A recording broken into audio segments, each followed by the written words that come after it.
ನಮಸ್ಕಾರ ಗೆಳೆಯರಿ, stock market Kannada ಚಾನಲ್ಗೆ ಸ್ವಾಗತ ಸುಸ್ವಾಗತ. ಗೆಳೆಯರಿ, ವಿಡಿಯೋದಲ್ಲಿ ಒಂದು ಸ್ಟಾಕ್ ಮಾರ್ಕೆಟ್ ಸ್ಕ್ಯಾಮ್ ಬಗ್ಗೆ ಕವರ್ ಮಾಡ್ತಾ ಇದ್ದೀನಿ. ಬಹುಶಃ ಈಗಾಗಲೇ ನಿಮಗೆ ಗೊತ್ತಿರಬಹುದು, ಇವತ್ತು ಬೆಳಗ್ಗೆಯಿಂದಾನು ಕೂಡ ತುಂಬಾನೇ ಸದ್ದು ಮಾಡ್ತು ಈ ಸುದ್ದಿ. ಎಕ್ಸಾಕ್ಟ್ಲಿ ಏನಾಗಿದೆ, ಯಾಕೆ ಇಷ್ಟು ದೊಡ್ಡ ಮಟ್ಟದಲ್ಲಿ ಸದ್ದು ಮಾಡ್ತು, ಜೊತೆಗೆ ಓವರ್ ಆಲ್ ಮಾರ್ಕೆಟ್ ಅಲ್ಲೂ ಕೂಡ ಇದರ ರಿಯಾಕ್ಷನ್ ನೋಡ್ಲಿಕ್ಕೆ ಸಿಕ್ತು. ಯಾಕೆ ಆ ರೀತಿ ಆಯ್ತು, ಆಸ್ ಎ ಇನ್ವೆಸ್ಟರ್ಸ್ ನಾವೇನ್ ಮಾಡ್ಬೇಕು, ನಾವು ಹೇಗೆ ಕೇರ್ಫುಲ್ ಆಗಿರ್ಬೇಕು, ಜೊತೆಗೆ ಹೇಗೆಲ್ಲ ಇವರು ಮ್ಯಾನಿಪುಲೇಟ್ ಮಾಡ್ತಾರೆ ಅಥವಾ ಈ ಹಿಂದೆ ಮಾಡಿದ್ದಾರೆ ಅನ್ನೋದ್ರ ಬಗ್ಗೆ ಒಂದಷ್ಟು ವಿಚಾರವನ್ನ ತಿಳ್ಕೊಳ್ಳುವಂತ ಪ್ರಯತ್ನವನ್ನ ಮಾಡೋಣ. ಮೊದಲಿಗೆ ಡಿಸ್ಕ್ಲೇಮರ್ ಕೊಡ್ಲಿಕ್ಕೆ ಇಷ್ಟಪಡ್ತೀನಿ. ಇಲ್ಲಿ ಯಾವ್ದಾದ್ರು ಸ್ಟಾಕ್ ಗಳನ್ನ ಮೆನ್ಷನ್ ಮಾಡಿದ್ರೆ ಆ ಯಾವುದೇ ಸ್ಟಾಕ್ ಅನ್ನ ನಾನು ರೆಕಮೆಂಡ್ ಮಾಡೋದಿಲ್ಲ. ನೀವು ಫರ್ದರ್ ಸ್ಟಡಿ ಮಾಡಿ ನಿಮ್ಗೆ ಅನಿಸುತ್ತೆ ಅದ್ರ ಮೇಲೆ ಡಿಸಿಷನ್ ತಗೊಳ್ಬಹುದು. ಆಸ್ ಎ ಎಜುಕೇಶನಲ್ ಪರ್ಪಸ್ ನಾನು ವಿಡಿಯೋ ಮುಂದೆ ತರ್ತಾ ಇದ್ದೀನಿ. ಹಾಗಾದ್ರೆ ಆ ಸುದ್ದಿ ಏನು ಅಂತ ನೋಡೋದಾದ್ರೆ, ಜೇನ್ ಸ್ಟ್ರೀಟ್ ಈ ಒಂದು ನೇಮ್ ಇವತ್ತು ತುಂಬಾನೇ ಸುದ್ದಿಯಲ್ಲಿತ್ತು. ಸೆಬಿ ಇವರ ಮೇಲೆ ಆಕ್ಷನ್ ಅನ್ನ ತಗೊಂಡಿದೆ. ನೋಡಬಹುದು, border from D street, Indian market ಇಂದಾನೆ ಬ್ಯಾನ್ ಮಾಡಿದ್ದಾರೆ. ಹಾಗಾದ್ರೆ ಏನ್ ಜೇನ್ ಸ್ಟ್ರೀಟ್ ಯಾಕೆ ಬಾರ್ ಮಾಡಿದ್ದಾರೆ, ಯಾಕೆ ಈ ಸುದ್ದಿ ಮಾರ್ಕೆಟ್ ಅಲ್ಲೂ ಕೂಡ ರಿಯಾಕ್ಷನ್ ಗೆ ಕಾರಣ ಆಯ್ತು, ಆ ಎಲ್ಲ ವಿಚಾರಗಳನ್ನ ತಿಳ್ಕೊಳ್ಳೋಣ. ನೋಡಬಹುದು, Jane Street group banned from Indian securities market. ಹಾಗಾದ್ರೆ ಏನಿದೆ ಇಶ್ಯೂ, ಯಾಕೆ ಇಷ್ಟೊಂದು ಇಂಪಾರ್ಟೆನ್ಸ್ ಅನ್ನ ಪಡ್ಕೊಳ್ತಾ ಇದೆ, ಅದನ್ನ ನೋಡೋಣ. What is Jane street? ಮೊದಲಿಗೆ ಈ ಜೇನ್ ಸ್ಟ್ರೀಟ್ ಬಗ್ಗೆ ಸ್ವಲ್ಪ ವಿಷಯನ ತಿಳ್ಕೊಳ್ಳೋಣ. ಈ ಕಂಪನಿ ಅಮೆರಿಕದ ಒಂದು ಟ್ರೇಡಿಂಗ್ ಕಂಪನಿ. ಇದು 45 ಕಂಟ್ರೀಸ್ ಅಲ್ಲಿ ಆಪರೇಟ್ ಮಾಡ್ತಾ ಇದೆ. ಸುಮಾರು 2600 ಎಂಪ್ಲಾಯೀಸ್ ಅನ್ನು ಹೊಂದಿದೆ. ಇವರ ಕೆಲಸನೇ ಟ್ರೇಡಿಂಗ್ ಮಾಡೋದು. ಇವರು ಇನ್ವೆಸ್ಟ್ಮೆಂಟ್ ಅನ್ನ ಮಾಡೋದಿಲ್ಲ, ಟ್ರೇಡಿಂಗ್ ಮಾಡ್ತಾರೆ. ನೀವು ಇಲ್ಲಿ ನೋಡಬಹುದು, ಸ್ಪೆಷಲೈಸಸ್ ಇನ್ ಹೈ ಫ್ರೀಕ್ವೆನ್ಸಿ ಟ್ರೇಡಿಂಗ್. ಇದಕ್ಕೆ ಇವರು ಅಡ್ವಾನ್ಸ್ಡ್ ಕ್ವಾಂಟ್ ಮಾಡೆಲ್ಸ್ ಅನ್ನ ಬಳಸ್ತಾರೆ ಹಾಗೂ ಆಲ್ಗರಿದಮ್ಸ್ ಅನ್ನ ಬಳಸ್ತಾರೆ. ಇವುಗಳನ್ನ ಬಳಸಿ ಟ್ರೇಡಿಂಗ್ ಮಾಡ್ತಾರೆ. ನೋಡಬಹುದು, ಎಕ್ಸ್ಚೇಂಜ್ ಟ್ರೇಡೆಡ್ ಫಂಡ್ಸ್ ಅಲ್ಲಿ ಟ್ರೇಡಿಂಗ್ ಅನ್ನ ಮಾಡ್ತಾರೆ, ಈಕ್ವಿಟೀಸ್ ಅಲ್ಲಿ ಮಾಡ್ತಾರೆ, ಬಾಂಡ್ಸ್ ಅಲ್ಲಿ ಮಾಡ್ತಾರೆ, ಹಾಗೆ ಆಪ್ಷನ್ಸ್ ಅಲ್ಲಿ ಮಾಡ್ತಾರೆ. ಇಷ್ಟೋ ಕಡೆ ಇವರು ಟ್ರೇಡಿಂಗ್ ಅನ್ನ ಮಾಡ್ತಾರೆ. Purely trading company. ಇವರು ಇನ್ವೆಸ್ಟ್ಮೆಂಟ್ ಅನ್ನ ಮಾಡೋದಿಲ್ಲ, ಬರೀ ಟ್ರೇಡ್ ಮಾಡುವಂತ ಕೆಲಸವನ್ನ ಮಾಡ್ತಾರೆ. ಇರೋ ಕಡೆ ಎಲ್ಲ ಅಂದ್ರೆ 45 ಕಂಟ್ರೀಸ್ ಅಲ್ಲಿ ಪ್ರೆಸೆನ್ಸ್ ಅನ್ನ ಹೊಂದಿದೆ. ಅಲ್ಲೆಲ್ಲಾನು ಕೂಡ ಇವರು ಟ್ರೇಡಿಂಗ್ ಅನ್ನೇ ಮಾಡೋದು, ಟ್ರೇಡಿಂಗ್ ಆಕ್ಟಿವಿಟಿಯಲ್ಲೇ ಭಾಗಿಯಾಗೋದು. ಇನ್ನು ಇಂಡಿಯಾದಲ್ಲಿ 4 ಎಂಟಿಟೀಸ್ ಜೊತೆ ಆಪರೇಟ್ ಮಾಡಿದ್ದಾರೆ ಇವರು. ಅಂದ್ರೆ 4 ಕಂಪನಿಗಳ ಜೊತೆ ಕೆಲಸವನ್ನ ಮಾಡಿದ್ದಾರೆ. ಜೊತೆಗೆ ಇವರು ಮೇಜರ್ ಆಗಿ ಇಂಡಿಯನ್ ಮಾರ್ಕೆಟ್ ಅಲ್ಲಿ ಡಿರೈವೇಟಿವ್ ಮಾರ್ಕೆಟ್ ಕಡೆ ಹೆಚ್ಚು ಫೋಕಸ್ ಮಾಡಿದ್ದಾರೆ. ಅದರಲ್ಲೂ ಬ್ಯಾಂಕ್ ನಿಫ್ಟಿ ಇಂಡೆಕ್ಸ್ ಅಲ್ಲಿ ಆಪ್ಷನ್ಸ್ ಅಂಡ್ ಫ್ಯೂಚರ್ಸ್ ಅಲ್ಲಿ ಟ್ರೇಡಿಂಗ್ ಅನ್ನ ಮಾಡಿದ್ದಾರೆ. ಹೆಚ್ಚು ಇವರು ಡಿರೈವೇಟಿವ್ ಮಾರ್ಕೆಟ್ ಅಲ್ಲಿ ಟ್ರೇಡಿಂಗ್ ಅನ್ನ ಮಾಡಿದ್ದಾರೆ ಇಂಡಿಯಾದಲ್ಲಿ. ಹಾಗಾದ್ರೆ ಇವ್ರ ಮೇಲೆ ಬರ್ತಿರುವಂತ ಅಲಿಗೇಷನ್ ಏನಿದೆ, ಅಥವಾ ಸೆಬಿ ಏನು ಇಂಟರಿಮ್ ಆರ್ಡರ್ ಪಾಸ್ ಮಾಡಿದೆ, ಯಾಕೆ, ಏನಿದೆ ಅದರಲ್ಲಿ ಅಂತ ನೋಡಬಹುದು. SEBI alleges Jane Street executed a deliberate scheme to manipulate the bank nifty index, especially on options expiry days. ಈ ಕಂಪನಿ ಟ್ರೇಡಿಂಗ್ ಮಾಡುವಂತ ಸಂದರ್ಭದಲ್ಲಿ ಬ್ಯಾಂಕ್ ನಿಫ್ಟಿ ಇಂಡೆಕ್ಸ್ ಅನ್ನ ಮ್ಯಾನಿಪುಲೇಟ್ ಮಾಡಿದೆ. ಮ್ಯಾನಿಪುಲೇಟ್ ಮಾಡೋದಂದ್ರೆ ಏನು? ಫಾರ್ ಎಕ್ಸಾಂಪಲ್, ನನಗೆ ಬ್ಯಾಂಕ್ ನಿಫ್ಟಿ ಇಂಡೆಕ್ಸ್ ಮೇಲೆ ಹೋಗ್ಬೇಕು ಅನ್ಸಿದ್ರೆ ದೊಡ್ಡ ಮಟ್ಟದಲ್ಲಿ ಬೈಯಿಂಗ್ ಅನ್ನ ಮಾಡಿ ಮೇಲೆ ಕರ್ಕೊಂಡು ಹೋಗೋದು, ಕೆಳಗಡೆ ಹೋಗ್ಬೇಕು ಅನ್ಸಿದ್ರೆ ದೊಡ್ಡ ಮಟ್ಟದಲ್ಲಿ ಸೆಲ್ಲಿಂಗ್ ಅನ್ನ ಮಾಡಿ ಕೆಳಗಡೆ ಹೋಗೋ ತರ ಮಾಡೋದು. ಈ ರೀತಿಯಾಗಿ ತನಗೆ ಬೇಕಾದಂತೆ ಆಟ ಆಡಿಸ್ಬೇಕಂದ್ರೆ ದೊಡ್ಡ ಮಟ್ಟದ ಬೈಯಿಂಗ್ ಅಂಡ್ ಸೆಲ್ಲಿಂಗ್ ಅನ್ನ ಮಾಡಬೇಕಾಗತ್ತೆ. ಈ ರೀತಿ ಮಾಡಿದ್ದಾರೆ ಇವರು. ಅದರಲ್ಲೂ ಎಕ್ಸ್ಪೈರಿ ಡೇಸ್ ದಿನ, ಪ್ರತಿದಿನ ಮಾಡಿಲ್ಲ, ಎಕ್ಸ್ಪೈರಿ ಡೇಸ್ ಅಂದ್ರೆ ಪ್ರತಿ ಗುರುವಾರ ಇರ್ತಾ ಇತ್ತು, ಅಥವಾ ಮಂತ್ಲಿ ಎಕ್ಸ್ಪೈರಿ ಅಂದ್ರೆ ಮಂತ್ ಎಂಡ್ ಅಲ್ಲಿ ಲಾಸ್ಟ್ ಗುರುವಾರ ಇರ್ತಾ ಇತ್ತು. ಆ ದಿನ ಇವರು ಇಂಡೆಕ್ಸ್ ಅಲ್ಲಿ ಈ ರೀತಿಯ ಆಟಗಳನ್ನ ಆಡಿದ್ದಾರೆ. ಹಾಗಾದ್ರೆ ಇವ್ರಿಗೆ ಏನ್ ಸಿಗುತ್ತೆ ಈ ರೀತಿ ಮಾಡಿದಾಗ? ಲಾಭ ಮಾಡಿದ್ದಾರಾ? ಮಾಡಿದ್ರೆ ಎಷ್ಟು ಮಾಡಿದ್ದಾರೆ? ಅದನ್ನ ನೋಡೋಕೆ ಮುಂಚೆ ಹೇಗೆ ಇವ್ರು ಮಾಡ್ತಾ ಇದ್ರು ಈ ರೀತಿ ಮ್ಯಾನಿಪ್ಯುಲೇಷನ್ ಅನ್ನ, ಅದನ್ನ ತಿಳ್ಕೊಳ್ಳೋಣ. ಮೊದಲಿಗೆ ನೀವು ಇಲ್ಲಿ ನೋಡಬಹುದು, ಬೆಳಗ್ಗೆ ಮಾರ್ನಿಂಗ್ ಮಾರ್ಕೆಟ್ ಓಪನ್ ಆದ ತಕ್ಷಣ ಇವ್ರೇನ್ ಮಾಡ್ತಾ ಇದ್ರು ಅಂದ್ರೆ, ನೋಡಬಹುದು, ಬ್ಯಾಂಕ್ ನಿಫ್ಟಿ ಸ್ಟಾಕ್ ಗಳನ್ನ ದೊಡ್ಡ ಮಟ್ಟದಲ್ಲಿ ಬೈ ಮಾಡ್ತಾ ಇದ್ರು, ಲಾರ್ಜ್ ವಾಲ್ಯೂಮ್ಸ್ ಅಲ್ಲಿ ಬೈ ಮಾಡ್ತಾ ಇದ್ರು. ಫಾರ್ ಎಕ್ಸಾಂಪಲ್, ಲಕ್ಷಾಂತರ ಶೇರುಗಳನ್ನ ಬೈ ಮಾಡೋದು. ಹಾಗೆ ಫ್ಯೂಚರ್ಸ್ ಅಲ್ಲಿ ಕೂಡ ಬೈ ಮಾಡ್ತಾ ಇದ್ರು. ಫ್ಯೂಚರ್ಸ್ ನ ಬೈ ಮಾಡೋದು, ನಂತರ ಕ್ಯಾಶ್ ಮಾರ್ಕೆಟ್ ಅಲ್ಲಿ ಬಂದು ಬ್ಯಾಂಕ್ ನಿಫ್ಟಿ ಶೇರುಗಳನ್ನ ಬೈ ಮಾಡೋದು. ಇದೇನ್ ಮಾಡುತ್ತೆ? ಆರ್ಟಿಫಿಷಿಯಲಿ ಇನ್ಫ್ಲೇಟ್ ಆಗುತ್ತೆ, ಅಂದ್ರೆ ಇಂಡೆಕ್ಸ್ ನ ವ್ಯಾಲ್ಯೂ ಅಪ್ ಆಗುತ್ತೆ. ಬೈಯರ್ಸ್ ಜಾಸ್ತಿ ಬಂದ್ರೆ ಅಬ್ವಿಯಸ್ಲಿ ಯಾವುದೇ ಸ್ಟಾಕ್ ಆಗ್ಲಿ ಅಥವಾ ಯಾವುದೇ ಇಂಡೆಕ್ಸ್ ಆಗ್ಲಿ ಮೇಲೆ ಹೋಗುತ್ತೆ. ಇವರು ಕೂಡ ದೊಡ್ಡ ಪ್ರಮಾಣದಲ್ಲಿ ಬೈಯಿಂಗ್ ಮಾಡ್ತಿದ್ರಿಂದ ಇವ್ರು ಅಂದ್ಕೊಂಡಂಗೆ ಮೇಲೆ ಹೋಗ್ತಾ ಇತ್ತು. ಆ ನಂತರ ಏನ್ ಮಾಡ್ತಾ ಇದ್ರು ಅಂದ್ರೆ, ಆಪ್ಷನ್ಸ್ ಟ್ರೇಡಿಂಗ್, ಇಂಡೆಕ್ಸ್ ಆಪ್ಷನ್ಸ್ ಅನ್ನ ಸೇಲ್ ಮಾಡ್ತಾ ಇದ್ರು ಅಟ್ ಪ್ರೀಮಿಯಂ ಪ್ರೈಸಸ್ಗೆ. ಫಸ್ಟ್ ಬೈ ಮಾಡಿ ಮೇಲಕ್ಕೆ ತಗೊಂಡು ಹೋಗೋದು. ಇನ್ವೆಸ್ಟರ್ಸ್ ಅಥವಾ ಟ್ರೇಡರ್ಸ್ ಕಾನ್ಫಿಡೆನ್ಸ್ ಜಾಸ್ತಿ ಆಗುತ್ತೆ, ಬ್ಯಾಂಕ್ ನಿಫ್ಟಿ ಮೇಲೆ ಹೋಯ್ತು, ಮತ್ತೆ ಕೆಳಗಡೆ ಬರುವಂತ ಚಾನ್ಸಸ್ ಕಡಿಮೆ ಅಂತ ಅವರು ಬೈಯಿಂಗ್ ಅನ್ನ ಶುರು ಮಾಡ್ತಾರೆ. ತುಂಬಾ ಜನ ಅವರು ಬೈಯಿಂಗ್ ಅನ್ನ ಶುರು ಮಾಡಿದಂತ ಸಂದರ್ಭದಲ್ಲಿ ಇವರು ಆಪ್ಷನ್ಸ್ ಟ್ರೇಡಿಂಗ್ ಅಲ್ಲಿ ಸೇಲ್ ಮಾಡೋದು ಆಪ್ಷನ್ಸ್ ಅನ್ನ. ಬೈಯರ್ಸ್ ಕಾನ್ಫಿಡೆನ್ಸ್ ಜಾಸ್ತಿ ಆಗಿರುತ್ತೆ, ಏನ್ ಮಾಡ್ತಾರೆ, ಅವರು ಬೈ ಮಾಡ್ತಾ ಹೋಗ್ತಾರೆ, ಇವರೆಲ್ಲ ಸೆಲ್ ಮಾಡ್ತಾ ಹೋಗ್ತಾರೆ. ನಂತರ ಆಫ್ಟರ್ನೂನ್ ಫೇಸ್, ಮಧ್ಯಾಹ್ನ ಏನ್ ಮಾಡ್ತಾ ಇದ್ರು ಅಂದ್ರೆ, ದೇ ಸೋಲ್ಡ್ ಫ್ಯೂಚರ್ಸ್ ಅಗ್ರೆಸಿವ್ಲಿ ಆಫ್ಟರ್ನೂನ್. ಏನ್ ಬೆಳಗ್ಗೆ ಬೈ ಮಾಡ್ತಾ ಇದ್ರು ಫ್ಯೂಚರ್ಸ್ ಅನ್ನ, ಹಾಗೆ ಅವುಗಳನ್ನೆಲ್ಲ ಅಗ್ರೆಸಿವ್ ಆಗಿ ಸೇಲ್ ಮಾಡೋದು, ದೊಡ್ಡ ಮಟ್ಟದಲ್ಲಿ ಸೇಲ್ ಮಾಡ್ತಾ ಇದ್ರು. ಸೇಲ್ ಮಾಡಿದಾಗ ಏನಾಗುತ್ತೆ, ಇಂಡೆಕ್ಸ್ ಡ್ರಾಪ್ ಆಗುತ್ತೆ, ಕೆಳಗಡೆ ಬರುತ್ತೆ. ಇದು ಇವರು ಆಪ್ಷನ್ಸ್ ಅನ್ನ ಸೇಲ್ ಮಾಡಿದ್ರಲ್ಲ, ಅದರಲ್ಲಿ ಒಳ್ಳೆ ಲಾಭವನ್ನ ಕೊಡುತ್ತೆ. ನೋಡಬಹುದು, which allowed them to profit from the options contract as their value shifted in their favour. ಮೊದಲೇ ಸೆಲ್ ಮಾಡಿದ್ರಲ್ಲ ಆಪ್ಷನ್ಸ್ ಅನ್ನ, ಹಾಗಾಗಿ ಇಂಡೆಕ್ಸ್ ಕೆಳಗಡೆ ಬರ್ತಿದಂಗೆ ಬೈ ಮಾಡಿ ಸ್ಕ್ವೇರ್ ಆಫ್ ಮಾಡೋದು. ಈ ರೀತಿಯಾಗಿ ಆರ್ಟಿಫಿಷಿಯಲಿ ಹೆವಿ ವಾಲ್ಯೂಮ್ಸ್ ನ ಮೂಲಕ ಇಂಡೆಕ್ಸ್ ಅನ್ನೇ ಮ್ಯಾನಿಪುಲೇಟ್ ಮಾಡಿದ್ದಾರೆ. ತಮಗೆ ಬೇಕಾದಂತೆ ಮೇಲೆ ಕೆಳಗಡೆ ಹೋಗೋ ರೀತಿಯಾಗಿ ಇವರು ಬೈಯಿಂಗ್ ಅಂಡ್ ಸೆಲ್ಲಿಂಗ್ ಅನ್ನ ಮಾಡಿದ್ದಾರೆ. ಈ ರೀತಿಯಾಗಿ ಮಾಡೋ ಮೂಲಕ ದೊಡ್ಡ ಮಟ್ಟದ ಲಾಭವನ್ನು ಕೂಡ ಗಳಿಸಿದ್ದಾರೆ. ಇಲ್ಲಿ ಸೆಬಿ ಒಂದು ದಿನದ ಎಕ್ಸಾಂಪಲ್ ಅನ್ನ ಕೊಟ್ಟಿದೆ, ನೋಡಬಹುದು. ಆನ್ ಜನವರಿ 17, 2024 2024 ಜನವರಿ 17ನೇ ತಾರೀಕು ಚೈನ್ ಸ್ಟ್ರೀಟ್ 4370 ಕೋಟಿ ಮೊತ್ತದ ಫ್ಯೂಚರ್ಸ್ ಅನ್ನ ಬೈ ಮಾಡಿದ್ದಾರೆ. ಫ್ಯೂಚರ್ಸ್ ಅಲ್ಲಿ 4370 ಕೋಟಿ ಬೈ ಮಾಡಿದ್ದಾರೆ. At the same time same day options ಅಲ್ಲಿ 32,115 ಕೋಟಿ ಸೆಲ್ ಮಾಡಿದ್ದಾರೆ. ಎಷ್ಟು ದೊಡ್ಡ ಅಮೌಂಟ್ ನೋಡಬಹುದು. 32,000 ಪ್ಲಸ್ 4,000 ಕೋಟಿ ಅಂದ್ರೆ 36,000 ಕೋಟಿ. ಒಂದೇ ದಿನ 4,370 ಕೋಟಿ ಫ್ಯೂಚರ್ಸ್ ಅನ್ನ ಬೈ ಮಾಡಿ 32,115 ಕೋಟಿ ವರ್ತ್ ಆಫ್ ಆಪ್ಷನ್ಸ್ ಅನ್ನ ಸೇಲ್ ಮಾಡಿದ್ದಾರೆ. ಅವತ್ತೇ ಈ ಮೂಲಕ ಸುಮಾರು 735 ಕೋಟಿಯನ್ನ ಗಳಿಸಿದ್ದಾರೆ. ಸಿಂಗಲ್ ಡೇ ಪ್ರಾಫಿಟ್ ಇದು 735 ಕೋಟಿ ಒಂದು ದಿನದಲ್ಲಿ. ಎಷ್ಟು ದೊಡ್ಡ ಮಟ್ಟದ ಲಾಭವನ್ನು ಮಾಡಿದ್ದಾರೆ ನೋಡಬಹುದು ಒಂದೇ ದಿನ. ಜೊತೆಗೆ ಎಷ್ಟು ದೊಡ್ಡ ಮಟ್ಟದ ಸೆಲ್ಲಿಂಗ್ ಹಾಗೂ ದೊಡ್ಡ ಮಟ್ಟದ ಬೈಯಿಂಗ್ ನೋಡಬಹುದು. ನಾವು ₹1,000 ಇಟ್ಕೊಂಡು ವ್ಯವಹಾರಗಳನ್ನ ಮಾಡಕ್ ಹೋಗ್ತೀವಿ, ಇವರ ಮುಂದೆ ನಾವು ಝೀರೋ ಆಗೋದ್ರಲ್ಲಿ ಡೌಟೇ ಇಲ್ಲ. ಯಾಕೆಂತಂದ್ರೆ ತಮಗೆ ಬೇಕಾದಂತೆ ಮಾರ್ಕೆಟ್ ಅನ್ನ ಮೂವ್ ಮಾಡಿ ಲಾಭ ಮಾಡ್ಕೊಳ್ತಾ ಇದ್ದಾರೆ.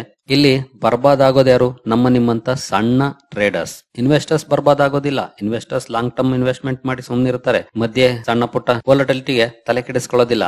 ಬಟ್ ಟ್ರೇಡರ್ಸ್ ಇಲ್ಲಿ ಲಾಸ್ ಮಾಡ್ಕೊಳ್ತಾರೆ, ಜೊತೆಗೆ ಲಾಸ್ ಮಾಡ್ಕೊಂಡಿದ್ದಾರೆ ಕೂಡ. ಹಾಗಾದ್ರೆ ಇವರು ಒಂದು ದಿನದಲ್ಲಿ ಎಷ್ಟು ಗಳಿಸಿದ್ದಾರೆ, ಓವರ್ ಆಲ್ ಎಷ್ಟು ಲಾಭವನ್ನ ಮಾಡಿದ್ದಾರೆ ಈ ರೀತಿಯಾಗಿ ಅಂತ ನಾವು ನೋಡೋದಾದ್ರೆ ಜನವರಿ 2023 ಮಾರ್ಚ್ 2025 2 ವರ್ಷ ಇವರು ಟ್ರೇಡಿಂಗ್ ಅನ್ನ ಮಾಡಿದರೆ ಇಂಡಿಯನ್ ಮಾರ್ಕೆಟ್ ಅಲ್ಲಿ ಅಕಾರ್ಡಿಂಗ್ ಟು ಸೆಬಿ ಕೊಟ್ಟಿರುವಂತಹ 2 ವರ್ಷದ ಡೇಟಾನ ಕೊಟ್ಟಿದೆ. ಜೈನ್ ಸ್ಟ್ರೀಟ್ ನೋಡಬಹುದು 43,289 ಕೋಟಿಯನ್ನ ಆಪ್ಷನ್ಸ್ ಅಲ್ಲಿ ಪ್ರಾಫಿಟ್ ಮಾಡಿದೆ. 43,289 ಕೋಟಿ ಲಾಭ ಕಂಪನಿ ಗಳಿಸಿರುವಂತದ್ದು. ಅದರಲ್ಲಿ ಬ್ಯಾಂಕ್ ನಿಫ್ಟಿ ಆಪ್ಷನ್ಸ್ ಅಲ್ಲಿ 40% ಲಾಭವನ್ನ ಮಾಡಿದೆ. ಈ 43,000 ಕೋಟಿಯಲ್ಲಿ 40% ಬ್ಯಾಂಕ್ ನಿಫ್ಟಿ ಆಪ್ಷನ್ಸ್ ಇಂದಾನೆ ಬಂದಿದೆ. ಹಾಗೆ ವೈಲ್ ಇನ್ಕರಿಂಗ್ ₹7,687 crore ಇನ್ ಲಾಸಸ್, 7,687 ಕೋಟಿ ಲಾಸ್ ಅನ್ನು ಕೂಡ ಮಾಡ್ಕೊಂಡಿದ್ದಾರೆ. 100% ಇವರೇನು ಪ್ರಾಫಿಟ್ ಮಾಡಿಲ್ಲ, ಆದರೆ 7,687 ಕೋಟಿಯನ್ನ ಲಾಸ್ ಮಾಡ್ಕೊಂಡ್ರು ಕೂಡ ಅವರ ನೆಟ್ ಪ್ರಾಫಿಟ್ ನೋಡಬಹುದು 36,502 ಕೋಟಿ. ಟೋಟಲ್ ಗೇನ್ 43,289 ಕೋಟಿ. ಹಾಗೆ ಅದರಲ್ಲಿ ಲಾಸ್ ಆಗಿರೋದು 7,687 ಕೋಟಿ. ಟೋಟಲ್ ನೆಟ್ ಪ್ರಾಫಿಟ್ 36,502 ಕೋಟಿ. 2 ವರ್ಷದಲ್ಲಿ 36,502 ಕೋಟಿಯನ್ನ ಗಳಿಸಿದ್ದಾರೆ. ಎಷ್ಟು ಜನರನ್ನ ಬರ್ಬಾದ್ ಮಾಡಿರ್ಬೋದು ಇವರು, ನಮ್ಮ ನಿಮ್ಮಂತ ಸಣ್ಣ ಟ್ರೇಡರ್ಸ್ ಅನ್ನ. ನಾನಂತೂ ಟ್ರೇಡ್ ಮಾಡೋದಿಲ್ಲ, ಸುಮ್ಮನೆ ಎಕ್ಸಾಂಪಲ್ ಹೇಳ್ತಾ ಇದ್ದೀನಿ. ಎಷ್ಟೋ ಜನ ಸಾಲ ಮಾಡ್ಕೊಂಡು ಟ್ರೇಡ್ ಮಾಡಿರೋರಿದ್ದಾರೆ, ಎಷ್ಟೋ ಜನ ಆತ್ಮಹತ್ಯೆ ಮಾಡ್ಕೊಂಡಿರೋದನ್ನು ಕೂಡ ನೋಡಿದೀವಿ ನಾವು.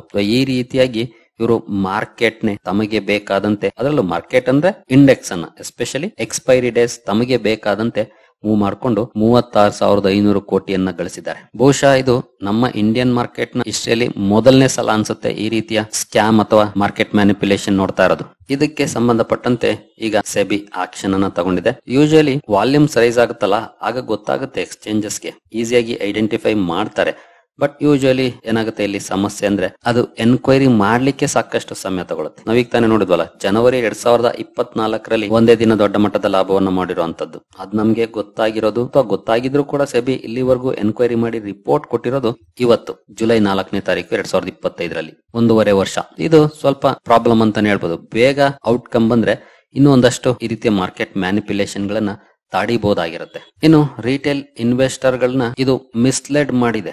ನಾವು ಚಾರ್ಟ್ ನೋಡ್ಕೊಳ್ಳೋದು, ಆ ಪ್ಯಾಟರ್ನ್ ಇದೆ, ಈ ಪ್ಯಾಟರ್ನ್ ಇದೆ ಅಂತ ಸ್ಕ್ರೀನ್ ಮುಂದೆ ಕುತ್ಕೊಂಡು ತಲೆ ಕೆಡಿಸ್ಕೊಂಡು ಕಣ್ಣೂರಿಸ್ಕೊಂಡು ಪರದಾಡ್ತಾ ಇರ್ತೀವಿ. ಇವ್ರು ಯಾವ್ದು ಇಲ್ಲದೆ ಈಸಿಯಾಗಿ ದುಡ್ಡು ಜಾಸ್ತಿ ಇಟ್ಕೊಂಡು ಆಟವನ್ನ ಆಡಿದ್ದಾರೆ. ಹಾಗೆ ನೋಡಬಹುದು ಜನವರಿ 17, 2024 ಏನಿದೆ ಅವತ್ತೇ 16 ಲಕ್ಷ ಟ್ರೇಡರ್ಸ್ ಪಾರ್ಟಿಸಿಪೇಟ್ ಮಾಡಿದ್ದಾರೆ ಬ್ಯಾಂಕ್ ನಿಫ್ಟಿ ಆಪ್ಷನ್ಸ್ ಅಲ್ಲಿ. ಸ್ಟಾಕ್ಸ್ ಅಲ್ಲಿ ಬರೀ 4,675. ಆಲ್ಮೋಸ್ಟ್ ಮೆಜಾರಿಟಿ ಇದರಲ್ಲಿ ಲಾಸೆ ಮಾಡ್ಕೊಂಡಿರ್ತಾರೆ. ಪ್ರಾಫಿಟ್ ಮಾಡ್ಕೊಂಡಿರುವಂತಹ ಟ್ರೇಡರ್ಸ್ ತುಂಬಾನೇ ಕಡಿಮೆ ಇರ್ತಾರೆ ಅವತ್ತು. ಯಾಕಂದ್ರೆ ಜೈನ್ ಸ್ಟ್ರೀಟ್ 735 ಕೋಟಿ ಲಾಭವನ್ನ ಮಾಡಿದೆ.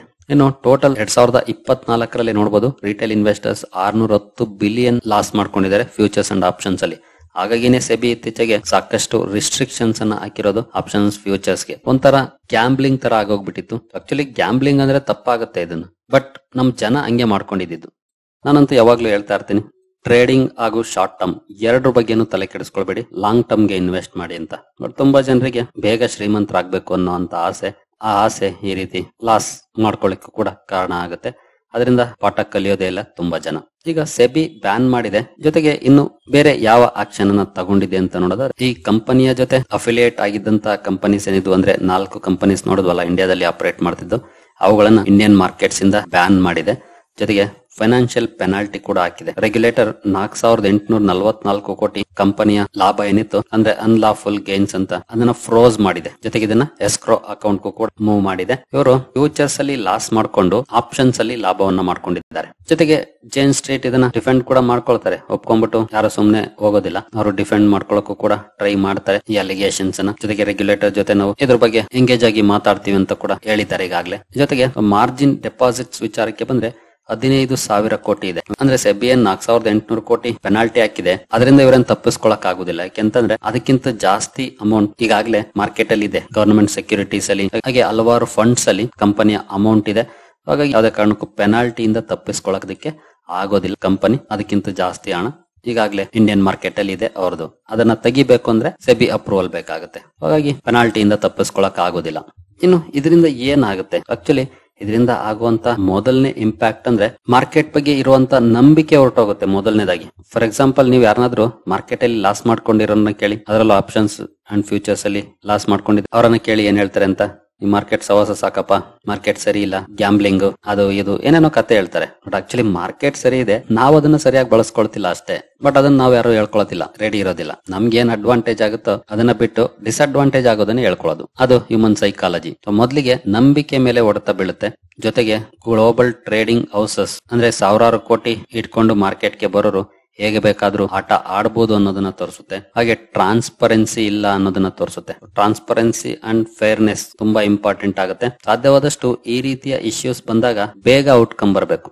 ಯಾಕಂದ್ರೆ ಈ ರೀತಿಯ ಪ್ರಾಕ್ಟೀಸಸ್ ಅಲ್ಲಿ ಇನ್ವಾಲ್ವ್ ಆಗಂತ ಕಂಪನಿಗಳು ಲಾಭ ಮಾಡ್ಕೊಂಡು ಎದ್ದೋಗ್ಬಿಟ್ರೆ ಏನು ಮಾಡಕ್ಕಾಗೋದಿಲ್ಲ. ಹಾಗಾಗಿ ಇಲ್ಲಿ ಸೆಬಿ ತನ್ನ ರೂಲ್ಸ್ ಗಳನ್ನ ಟೈಟನ್ ಮಾಡ್ಬೇಕಾಗುತ್ತೆ. ಆಗ ಮಾತ್ರ ಈ ರೀತಿಯ ಪ್ರಾಕ್ಟೀಸಸ್ ಅನ್ನ ತಪ್ಪಿಸ್ಲಿಕ್ಕೆ ಸಾಧ್ಯ ಆಗೋದು. ಮಾರ್ಕೆಟ್ ಅಲ್ಲಿ ರಿಸ್ಕ್ ಖಂಡಿತ ಇದೆ. ಅದರಲ್ಲೂ ನೀವು ಟ್ರೇಡಿಂಗ್ ಮಾಡಕ್ ಹೋದ್ರಿ ಅಂದ್ರೆ ತುಂಬಾನೇ ರಿಸ್ಕ್ ಇರುತ್ತೆ. ಈ ರೀತಿಯ ಬಿಗ್ ಪ್ಲೇಯರ್ಸ್ ಮಾರ್ಕೆಟ್ ನ ಹೇಗ್ ಬೇಕಾದ್ರೂ ಮ್ಯಾನಿಪುಲೇಟ್ ಮಾಡುವಂತ ಚಾನ್ಸಸ್ ಇರುತ್ತೆ. ಇಷ್ಟು ದಿನ ನಾವು ಅಂದ್ಕೊಳ್ತೀವಿ ಇಂಡೆಕ್ಸ್ ಅಲ್ಲಿರುವಂತ ಶೇರುಗಳನ್ನ ಮ್ಯಾನಿಪುಲೇಟ್ ಮಾಡಕ್ ಆಗೋದಿಲ್ಲ, ಹೆವಿ ವಾಲ್ಯೂಮ್ಸ್ ಇರುತ್ತೆ ಅಂತ.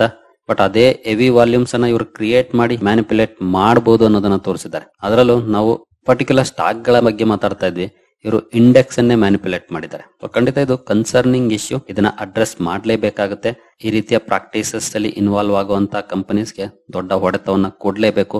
ಆಗ ಮಾತ್ರ ಇನ್ವೆಸ್ಟರ್ಸ್ ಕಾನ್ಫಿಡೆನ್ಸ್ ಅನ್ನ ಜಾಸ್ತಿ ಮಾಡ್ಲಿಕ್ಕೆ ಸಾಧ್ಯ ಆಗೋದು. ಇಲ್ಲಿ ಇನ್ವೆಸ್ಟರ್ಸ್ ಏನು ಹೆಚ್ಚು ವರಿ ಮಾಡ್ಕೊಳ್ಳೋಂತ ಅವಶ್ಯಕತೆ ಇಲ್ಲ. ಬಟ್ ಸ್ಟಿಲ್ ಕೆಲವೊಂದು ಕ್ವಶನ್ಸ್ ಅನ್ನ ರೈಸ್ ಮಾಡುತ್ತೆ. ಅದನ್ನ ಅಡ್ರೆಸ್ ಮಾಡಬೇಕಾಗುತ್ತೆ ಮಾರ್ಕೆಟ್ ರೆಗ್ಯುಲೇಟರ್. ಹಾಗಾಗಿನೇ ಸಾಧ್ಯವಾದಷ್ಟು ಇನ್ವೆಸ್ಟ್ಮೆಂಟ್ ಮಾಡಿ ಟ್ರೇಡಿಂಗ್ ಬಗ್ಗೆ ತಲೆ ಕೆಡಿಸ್ಕೊಳಕ್ ಹೋಗ್ಬೇಡಿ.